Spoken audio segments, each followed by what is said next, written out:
Shalom. I want to start out by giving all praises, honor, and glory to Yahweh, Bahashim, Yahweh Shai. Double honors to the apostles and elders of Great Millstone, and peace and blessings to the Akim that's doing this work in sincerity and truth. And, the big topic came up this past week, with Nate's is teaching his followers in his respective camps not to speak out against Esau, and that's just really just to go to show you, they sold out, and they're under that 501c3 charter, and the thing is that the reason why they're doing this is because the elites, man, they're feeling that heat, man, from the brothers out there, the Akim, Great Millstone, putting this word out, man. This word is getting out, So now they gotta do things now to basically put a lid on it, But the fact remains is that under that 501c3 charter, it's more or less a gag order, and I want to get this this type of tactic that they use, which is they've been doing this since the beginning of this when this country was founded, which is called a separation between the church and state. Right now, I'm gonna just read it real quick. It's just a few paragraphs here, real quick. The separation of church and state is a phrase used by Thomas Jefferson and others expressing an understanding of the intent and function of the Establishment Clause and Free Exercise Clause of the First Amendment to the Constitution of the United States. And it reads, Congress shall make no law respecting an establishment of religion or prohibiting the free exercise thereof. So basically, just to interpret what's going on here was that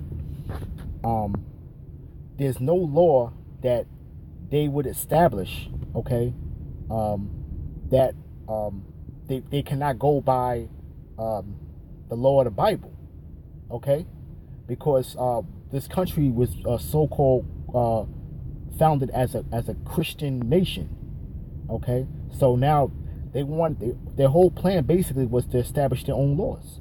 They wanted to establish their own righteousness. So now they couldn't judge anything that was going on in the colonies here, which were before they were named called states. They were colonies. So before they would judge, they used to judge by the Bible, so to speak. They would judge some certain laws through the scriptures. So now they're making that separation, right? All right, just read it on. The phrase separation of church and state is generally traced to a January 1st, 1802 letter by Thomas Jefferson. Okay, so now I'm going to get to what he said. I contemplate with sovereign reverence that act of the whole American people which declared that their literature should make the legislature should make no law respecting an establishment of religion or prohibiting the free exercise thereof, building a wall of separation between church and state. Okay, so now that's where they were slowly but surely doing this over the years. One tactic was taking prayer out of the schools. Okay, this was something that was really more recent, a few decades back, where there was a big thing about they take out the prayer at a school and anything to do with religion at the schools. Okay, so now the elites were basically setting up their own agenda now. Okay, now this is a quick little thing I want to read here. Right, Jefferson was echoing the language of founder of the First Baptist Church in America, Roger Williams, who had written in 1644, right? And this is his quote. He said, a wedge or wall of separation between the garden of the church and the wilderness of the world. Okay? So basically, the separation of church and state would be, the church would be as far as the scriptures are concerned, okay, and the state would be as far as what they establish in building this wicked kingdom, you know. So that 501c3 is more or less a separation of church and state. So this is why the people are blinded, you know, because the main reason is because the church-going people cannot put their finger on, they automatically separate what's going on in the world from the scriptures, okay, because they're taught by a certain doctrine, okay. So I just want to just pull a couple of scriptures, man, because the scriptures say otherwise what we're supposed to do, okay, right?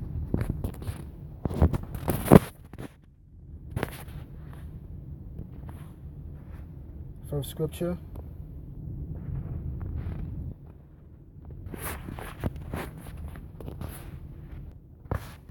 is Slovakia.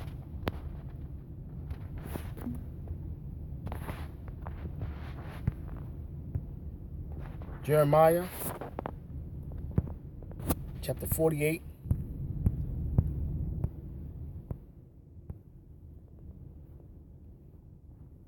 verse 10. Okay. Cursed be he that doeth the work of the Lord deceitfully, and cursed be he that keepeth back his sword from blood. You know, and this is through the prophet Jeremiah. Cursed is he that doeth the work of the Lord deceitfully, and that's what basically what Nate is doing. You know, because they know the truth of the scriptures, though, but again, they're suppressing the word. Okay, so now if anybody goes to suppress his word, man, you're technically an agent. You know, so it says, "Cursed be he that keepeth back his sword from blood." Okay, because you're holding back the full knowledge and understanding of the scriptures. You know, and to prove that that holding back that sword from blood, this is Hebrews chapter 4 verse 12. For the Lord of Yahweh is quick and powerful, and sharper than any two-edged sword, piercing even to the dividing asunder of soul and spirit, in the joints and marrow, and it is a discerner of the thoughts and intents of the heart. You know, so this word is cutting eat them up, man. You know, and Nate is basically holding that sword back, man. He's holding his word back, man. You know, so now you're teaching your congregation not to speak against Esau. So that means that you should just pack up and go, because that is the whole centerpiece of prophesying. You know, I mean, there's a lot of facets of this truth, but now you're omitting the fact of getting on Esau. So now you are not going to talk about the destruction of Babylon, okay? Because that goes hand in hand. And the destruction of Babylon goes hand in hand with the ushering in of our kingdom. So there will be no need for you to be out there prophesying, because what else are you prophesying about? You know? I mean, you got any bonehead right now can consider themselves to be an Israelite. But the fact that remains is that, are they going to repent and turn to their ways and come into the true understanding of the scriptures? You know, not by you guys, you know, not by these guys, you know. So let me get jump back. Let me get Jeremiah chapter 28 and 8. The prophets that have been before me and before thee of old prophesied against many countries and against great kingdoms, of war and of evil and of pestilence. You know, and this is what the prophets of old have done. Our forefathers, they prophesied. This is what they always done. You know, the spirit of the prophets is subject to the prophets. You know, roughly paraphrasing, but this is showing you that those guys over there, they're not prophets, man. They're not prophets of Yahweh by Shem Yahushua, man. You know, Best set up for under the guise of Esau, Edom, you know, okay. But the prophets of old, they prophesied against many countries and against great kingdoms of war and of evil and of pestilence. Is that not what's going on in the earth right now? Is that not what GMS does week in, week out? Okay, week in, week out, daily, on a daily basis, with live streams, with sit downs, with camp, you know, with studies, you know, we pushing this word, you know, brothers doing their own original channels, you know. So this word is getting pushed out, man, and this is what we're doing. You see, you know, but that they have that lid, man. They got that gag order, man. You know, because why? Is because Esau always wanted that separation between church and state. You know, all right. Verse 9: the prophet which prophesieth of peace, when the word of the prophet shall come to pass, then shall the prophet be known that Yahweh have truly sent him. So these people are not going to get this see what's going on in the earth, man, until it's too late, man.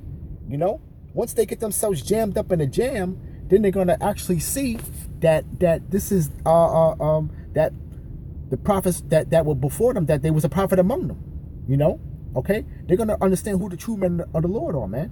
And that's the apostles and elders of GMS and on down. You see, you know. This is Isaiah chapter 13. I'll start at 1. The burden of Babylon, which Isaiah the son of Amos did see. Lift ye up a banner upon the high mountain. Exalt the voice unto them, and shake their hand, that they may go into the gates of the nobles. Okay, so this is what one of the prophets did. The prophet Isaiah did. Okay, all right, and he was a major prophet. Okay, all right. The book of Isaiah is a very large book, and he was doing the will of Yahweh Hashem Yahushai, was lifting up that banner. What's the banner, man? This Bible. Okay, all right, and he was going to the high mountain, man. The high mountains is them governments, man, and exalting the voice unto them and shaking the hand, you know, rebuking them, man, going that they may go into the gates of the nobles, man, you know, and telling them about their self, you know. You see, this is Hosea. About to close it out soon, but I just want to Hosea chapter 4, verse 1. Hear the word of the Lord, ye children of Israel. For Yahweh have a controversy with the inhabitants of the land, because there is no truth, nor mercy, no knowledge of Yahweh in the land. And that the Lord is angry right now, man. You know what I'm saying? Because he has a controversy with us because there's no truth here. You know? Everybody's speaking lies. Everybody's in the pockets of Edom, okay? All right? Being agents, all right? Being taking that Judas purse, man.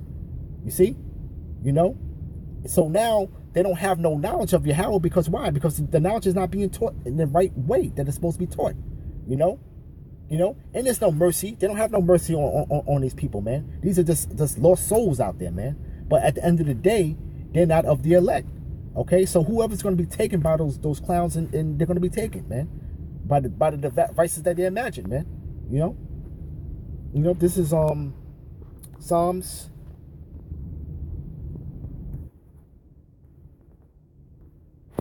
chapter 94, verse 16. Who will rise up for me against the evildoers? Or who will stand up for me against the workers of iniquity? Okay? And that's the men of GMS, man. From the apostles and elders on down, man. That's who's going to rise up. This is a question that Yahweh is asking. Okay? All right? Who will rise up of me against the evildoers, man? And that's what we do, man. We're going to tell this man about himself, man. You know? All right? Because the quicker that we get this elect sale, man, the quicker that we can get the hell up out of here, man. You know? You see? You know, we're the only ones that's out there, man, that's prophesying and bringing out the truth of the scriptures, man. The full understanding of these scriptures, man. You know? But at the end of the day, we understand that this word is not given to everybody can't receive this word. You know, we understand that. We understand that. You know? But Nate is just being a demon, man. Along with these other guys, man. You know? And at the end of the day, man, they're all set up. They're all set up. And we know they're all set up through the Spirit, you know? Okay? This is John chapter 10, verse 11. I am the good shepherd. The good shepherd giveth his life for the sheep. You know? This is Yahushua speaking. Okay? All right? But he that is a hireling and not the sheep, not the shepherd, whose own the sheep are not, seeth the wolf coming, and leaveth the sheep, and fleeth. And the wolf catcheth them, and scattereth the sheep. You know? Because Nate's that hiring, man. He's a hireling, man. You know? And he sees the wolf coming, man, but he's not warning the people, man. You know? All right? This man is going to have a lot of blood on his hands, man. This man is going to have a lot of blood on his hands. You know? Verse 13. The hireling fleeth because he is an hireling and careth not for the sheep, man. So any of you elect amongst you people over there, man, you better wake the hell up, man, and get up out of there, man. You know? Verse 14.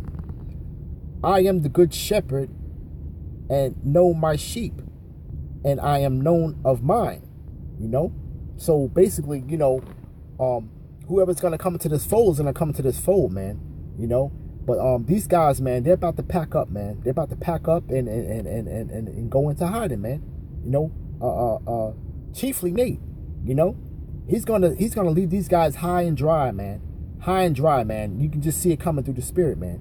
You know, he's about to pack up shop soon, man. Because there's no need for them to be out there no more, man. You ain't speaking up against Edom, man. What are you doing out there? You know. But you know, I didn't want this video to be too long. But you know, I pretty much made my point, you know. I hope this video was edifying. Shalom, Azrael.